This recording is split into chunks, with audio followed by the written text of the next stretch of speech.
Hi everyone, I'm Gary Null, and I'd like to welcome you to the Gary Null Show. Today we're going to wrap up our special look at It's Not Your Fault, You're Stupid. And time and again, these people would come just loaded with hatred to try to destroy me.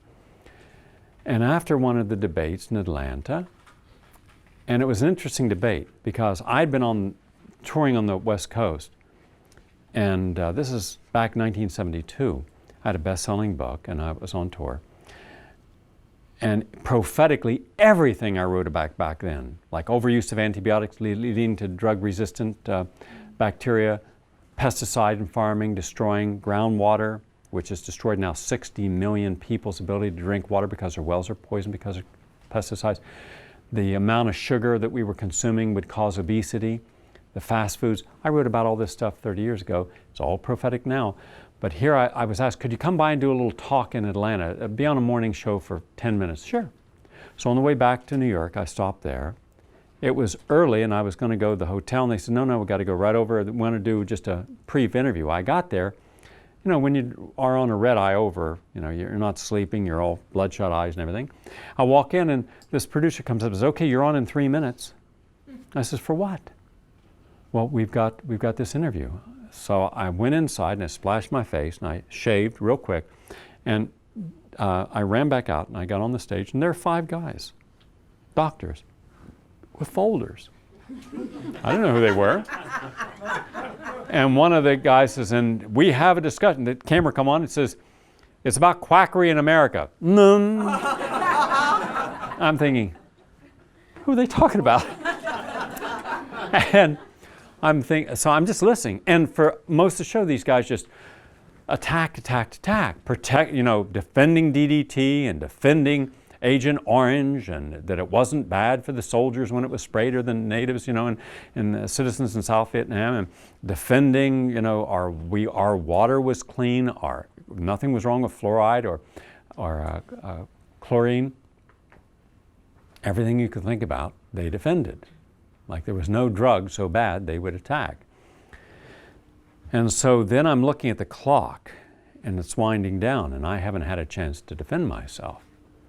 So I'm thinking, how am I going to go through and respond to all these statements? So I'm thinking, I'm not going to be able to. So what am I going to do? Well, relate to people in a way they can understand. So during the break, the last break, I said, where are you all from? And so one of the producers came over and whispered, Gary, they're all of them are associated with the cola company. And that's why they're after you, because you had gone against cola and kids. So thanks. Okay. So we come back on the air, and I said, well, I'm not a MD or a PhD or a great scientist like these people. I'm just a common person. I'm just a simple guy from West Virginia. Grew up in a small town, lived in the town on a farm. I don't have all these studies. I just was trying to share common sense. But I'll tell you what, these people would have you believe that all the way you're eating, the French fries, hamburgers, hot dogs, pizzas, the colas, those are fine. Well, how do you feel when you eat them? What's causing our obesity? What's causing our teeth to rot? What's causing our upset stomach? What's causing our children to bounce off the walls when they go to school in the morning? I believe it's the foods that they are defending, because what has not been asked, and I want to ask it, are any of you scientists here associated directly or indirectly with any special interest group, like a cola company, for example? They feared me because they feared change. They felt threatened. Instead of dialoguing with me, talking with me, seeing what my ideas were and what might be reasonable or not reasonable, they simply threw everything out. And isn't that what we do in our society? We throw everything out that is not black and white, that's not good and bad. We divide everything into absolutes. Well, what in life is absolute? Everything is a shade of gray, and we have to be patient enough to listen, to learn, to understand. Go to neutral. When you go to neutral and you try to understand something, you hear everything, you see everything, and what you see and hear then gives you an understanding of what is. But if you start off with a predetermined bias, and if the beliefs that you are part of are the bias, then you will overreact. You will demonize things. You will come from fear. And fear is so constricting. Remember, fear constricts the muscles, but fear constricts the mind. And you can't make a good decision from fear. You can't make a good decision from hate. You can't make a good decision when you are so upset about something because you feel threatened by loss of prestige. Women, when they rose up in their voice to say, do not treat us as a disease, we are not a pathology, all over America, politicians, women who were not supportive of that, and physicians absolutely responded out of fear and attacked them. And yet all women said is, we have a right to our bodies. We have a right. And yet historically, medicine has abused women nonstop in every way you could. And yet most women won't stand up for themselves. That's how powerful a belief system is. When a belief system is so powerful that in spite of all the evidence that most of the procedures done are not scientifically based and not in the benefit of the woman, women will still line up to get it. That's a belief system. A belief system becomes more significant than a person's own sense of reality. Look at anyone and everything that comes from fear, and before you respond to it, understand that it's based upon their absolute sense of threat. It can be totally imaginary, totally illusion, and they'll feel it. Look at the Muslim and Hindu who fight. Fight. Look at the Arab and Jew who fight. And we can all say, well, they're to blame, and they're to blame, and they're to blame. This doesn't matter. Both then are responding from fear. What if the Hutu and the Tutsi respond to each other out of love? First, the Tutsi, the minority, that controlled all the government positions and businesses because they, quote, were more of an Anglo-Saxon with tall features, thinner nose, less of a thick forehead that the Dutch and the French early in the beginning of the last century and the end of the 1800s had made them more like white people. Well, then they gave the power to the Tutsi and denied it to the majority of the Hutu until they could shift power. And when they did so radically that they created the greatest genocide in a 100-day period in history. Almost 1 million people killed, 900,000 plus people in 90 days. What if they both looked at each other from love? Then the Tutsi would have relinquished power and shared it. But they didn't. And what if the Arab and Jew looked at each other with love instead of hate and fear? Then you could resolve conflicts. But that's not how we think, and that's why the danger is when you come from fear. Next. Are you able to see everything in your daily life honestly? Now here's where you separate out illusion from honesty. If I see that my neighbor is never smiling in the elevator, never says hello, and always feels somewhat threatened if you want a conversation, then just be honest about it. I don't have to say anything to them, but at least I have to be honest about that. If I see people starting their day with coffee and bagels, it's going to adversely affect their system. It's going to make them hyper and then crash.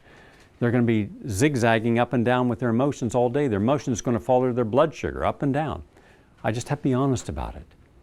If I see children who are being handled by parents who are on the cell phone, walking back and forth, that little child is going to be looking at that parent and then feeling that it's okay to walk back and forth and back and forth. And now they're going to in school and do that, and they're called hyperactive because they can't sit still. If I see a boss saying, "Get me this, get me that," and people doing it, it's not for me to intervene in that process. It's for me to be aware of that process, to be honest about it. If I see someone demonizing someone, alienating someone, it's for me to recognize what it is and not defend it. If I listen to a radio station that produces hate over the air, it's for me to recognize that it's hate, not make it an illusion. It's when we try to make something an illusion because of our political affiliations, our racial affiliations, our ethnic affiliations, our religious affiliations, instead of simply saying what it is. If a religious fundamentalistic leader goes on television and says yoga is the act of the devil, it is very stupid to do that, because a lot of people in that person's following are going to say, yeah, yoga is an act of the devil. Think of how they will look at someone then who says, yeah, I practice yoga. They're going to look at you as if you're an evil person, and then you're suspect, and then you're disconnected, and then you can't share anything with that person because they're not going to allow it. It's not for me to change that person's mind. It's for me to make sure my mind is aware of what has happened, so I don't become vulnerable to someone manipulating my thoughts for their gain. That's what it means to be honest about the moment you're in. And if I see love that's unconditional, and if I see generosity, if I see compassion, I have to be present enough to say, I see it, I understand it. So just being present in an honest way and seeing things for what they are helps us realize how we then can see ourselves. Because for every vision that we see out, allows us a reflection of in. And then we think, gee, I was one of those people that would react to the mob instinct to get this person or get that person, or do this or do that, or criticize this or that, or believe I couldn't do this or do that. So honesty out means you can change the perception of yourself in. Next, do you see opportunities and then actualize them? A lot of people never see the opportunity because between the opportunity and what they're looking at is fear, their past, their sense of incompleteness. Well, when I become complete, then we'll do something. Well, when is that going to be? Please tell me that magic day. But when does that day come? When a person feels incomplete? It never comes, does it? When does it happen? When we take advantage of an opportunity, when we're coming from fear? We never do. So then we kind of live this forlorn existence that somehow life should come up and set that opportunity in our laps. But does life come and put that opportunity in our laps? No. It's like waiting beside a stream every day for an opportunity to step in, but it's never the right time. It's always something keeping you from doing it. And life is a stream. It is a flow. Energy is constantly flowing. Energy is never static. Energy never stands still. But we try to hold it in place. We try to corral it. We try to own it. We try to possess it. And you can't. It's like possessing love, possessing respect, possessing permanency. We can't. But be present for the moment you're in, and you can flow with it. So in the end, what do we have? We have moments in time, moments that we can embrace, connect with, be present for. And when you connect for that moment in time, that is real. Then we feel something. And every nerve and every neuron and every biochemical in our body floods us with a sensation and a feeling. And with that sensation and feeling of being flooded, we then forever have that experience. The good news is we can always rely upon that experience to rekindle something when no longer do we have the opportunity. The bad part of that is, more often than not, we rely upon the thoughts of the past from those moments because we don't see an opportunity or we're afraid to take it. So just remember, no one's going to come and put that opportunity in your lap. You have to go get it. If you don't go get it, it's not going to exist. And all you're going to get is older and more miserable. And that's where we make our stupid decision because we value our fear above freedom. Because freedom, you have no criteria except to be responsible for yourself and make choices that honor yourself in life. We're prisoners to our past means you're honoring the fear that keeps you in the past and the experiences of the past. Next, are you open to transforming yourself.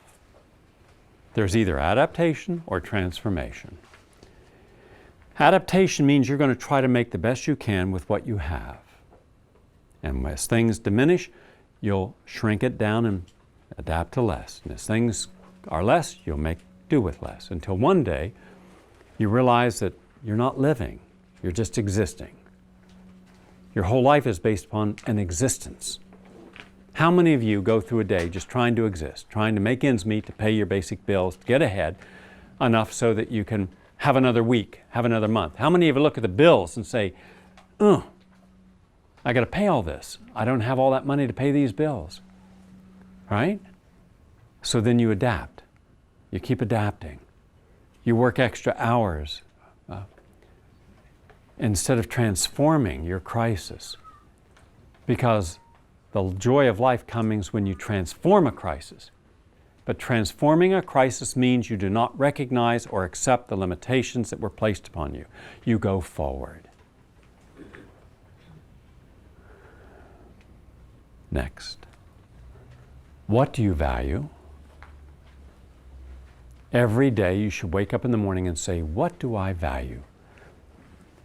Because what you value is what you should put your energy to. Think of how many times you put your energy into something you don't value. What do you control? You should focus upon the things in life you can control and accept the things that you can't control as beyond your control and let them be. I can't control 99.9% of the things that happen in my life, but what I can control is the choices I make. And as long as I can control the choices and I make the choice from love and not fear, from opportunity that I choose to meet in the moment that it presents itself, then when the opportunity's here, boom, I'm going with it. Because that opportunity is not going to happen again. That opportunity will never happen again. Because that moment will never happen again. And all the circumstances won't be the same again. So what am I going to do? Stand by on the sideline and say, gee, I should have. How many times in life have you said you should have? Right? A lot, right? We should have. We should have. But we should have, but then we thought about all the reasons why we couldn't. And who told you you couldn't? Well, I mean, I couldn't afford it, or I couldn't do it, or why couldn't you then transform yourself and your thoughts so you could afford it, or you could do it, or you could engage it? And it's always coming from your weakest point that you feel limited, never from your strongest point. Because if you were present for your strongest point, you'd be present to take advantage of the opportunities because you would know you're going to focus upon what you want. What you value. I value health, so that my choices are ones that supplement that. I don't make any choice that goes against what I value. So if I value intellect, I study and I challenge. I love going into debates. Why? Because it keeps me nimble. I can dance on a razor blade without getting cut. But I couldn't do that if it's a lot of work, it's a lot of hassle, I got to travel there, I don't know, what if I look bad? I don't care about that. I don't care about whether I win or lose. That's immaterial. What I care about, it gives me a chance to challenge my thought process. And if someone's able to deconstruct what I believe in, then I shouldn't be believing in it, should I? And maybe someone will teach me something that I can benefit from, and hence I can transform my old thoughts into something that's new and revealing and a revelation to me. But I can't be afraid of myself, and I can't be afraid of engaging in what I truly value. If I value pleasure, then I'm going to go out of my way to find pleasure. In South Beach, people are not afraid of valuing pleasure. In New York, everybody wants pleasure, and then everybody gets upset when someone actually has pleasure. Did you have fun last night? Yeah, I did. Well, I didn't. Let's talk about my life and me not. I didn't. And my God, we're tight. We're anal. We're really restrictive. Well, then that's your reality. Do you value that? Do you value being proper and prim and because society deems it and you've accepted and adapted it? If you value pleasure, then go out and actualize it. If you value intellect, engage it. If you value creativity, do it. If you value harmony, then stay away from anyone and anything that's going to create disharmony. If you value ethics, don't allow liars in your life. Don't allow deceptors in your life. Don't apologize for other people's deceptions. I can be compassionate and understanding of someone who is grossly defective, but I will not engage them. If they want my help, I am there to help them, but I will not become that which I help. Because otherwise, I'd just be as much of a mess as they are. And how many times have you wrung your life upside down because you thought you could help someone, and you didn't help them, and they took your time and energy and your life as if it didn't count, and you can check off the days on the calendar that you wasted. Never again to live, and you weren't living them when you were present because you were adapting to their needs, and just mark those days off your life. How many days are you going to mark off your life before you start to live it? Well, I got to get through my crisis in my past, and I keep trying the same things and expecting a different outcome, and different circumstances and different people, but the same outcome. Well, hello. That's what this is about. Don't keep doing the same things and expect a different outcome. Do only what you value. And do it every day. I don't just do healthy things occasionally. I do them all the time. Recently, there was an opportunity for me to stand up because I took it and speak out on tyranny. I knew full well that there would be a consequence to pay. I accepted that it's more important to me to value honesty, to value ethic, to stand up for tyranny, than to sit quietly and be safe. Being safe when I know that injustice is done to me is not a comfortable place to be. Sometimes we have to go through discomfort and realize our discomfort is breaking us free from the limitations of our past. Well, if you have to go through a temporary discomfort to self-actualize the real self, then accept that that is going to be an ongoing process of life. When I train for a marathon, it's not comfortable, but it's helping me achieve what I value. The strength and integrity of pushing myself beyond my comfort zone. What do you fear? Write it down. Look at your fear. Write it out, everything you fear, and hold it up and say, this is my control. I'm controlled by fear. Why do you allow yourself to be controlled by fear? How does that fear affect you? You can't transform your life if you're bound by fear. You can adapt, but you won't transform. You can't have a moment where you're going to self-actualize because fear is always there to interfere in the process, to cause you to be confused about any choice you make. Fear will always be the great joker. It will confuse us. It will never allow us to feel we've made the right choice, because everything you do that comes from fear is always going to be negated. How many times in life have you made a good choice, but then fear came in and you decided maybe it wasn't the right choice and you backed out and boom, there you go. It's gone. Your opportunity's gone because fear interfered in the process. Now, what do you love? Put up there what you love, and then put what you value. And then through value and love, put the passion behind it to self-actualize your love. Because everything that you do that comes from love, fear is not limiting, so it's expansive. So everything you engage in that comes from love, it's expansive. You can be as creative as you want and open as you want because you're vulnerable. And you can't hurt someone who is vulnerable. That's the irony. You can only hurt people who are invulnerable because with invulnerability, fear is what controls them never wanting to be vulnerable. Isn't it interesting? We've made people think that when they're vulnerable, they get hurt. Just the opposite is true. Because when they're vulnerable, they're saying, I don't care what. I'm willing to come out of this shell and take a look around. First, the person says, oh no, I'm never going to let myself be hurt again, so I'm going to stay in this shell and I'm never coming out. That's no life. Do you refuse to be limited? Because that's an important statement to say to yourself at the beginning of every day. I refuse to be limited. Because when you refuse to be limited, you will make your actions count. You will stay focused upon what is important. I don't believe in being limited. I believe that if I'm limited, it's because fear is dictating my limitation, and the fear comes from a belief that doesn't want me to be unlimited, because then who's going to control a person that's unlimited? That's free will. So I'm going to allow free will and freedom of choice and freedom of speech and passion and what I honor and love to all come together to what is true for me. And I'm going to say that's where my energy goes. And when that's where your energy goes, you're going to be an altogether different person. And then one day you're going to wake up and say, gee, today I'm choosing not to be stupid. And you won't be. You'll be the complete, whole, wonderful, beautiful human being that you are and were meant to be. Thank you all very much.